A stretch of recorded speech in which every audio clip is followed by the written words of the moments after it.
There are two important methods for cleaning your hands that you should be aware of: washing your hands with soap and water and cleaning your hands with an alcohol-based hand rub. When interacting with patients, it may often be preferable to use an alcohol-based hand rub. They take less time to use and are less irritating to the skin. Bottles or dispensers can be located in areas of patient care or near personal protective equipment for convenience. And they don't promote microbial resistance as some soaps can. Make sure that you use an alcohol-based product that is at least 60% alcohol. Using an alcohol-based hand rub is convenient and easy. Click each of the 4 steps to see the procedure.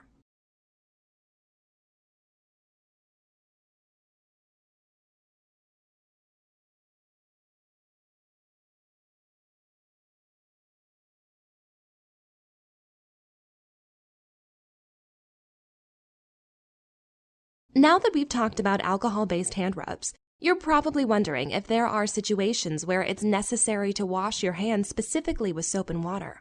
There sure are. Let's look at those now. You need to wash your hands with soap and water when they are visibly soiled or you've been potentially contaminated with blood or bodily fluids. Alcohol-based hand rubs can't kill certain pathogens like norovirus or the bacteria Clostridium difficile. If you interact with patients that are potentially infected with those pathogens, make sure to wash your hands. Also, remember to wash your hands after using the restroom and before you eat or drink. Now, it's time to wash your hands. A common problem with hand washing technique is that you might not wash long enough or thoroughly enough. Follow along to see the proper technique and duration.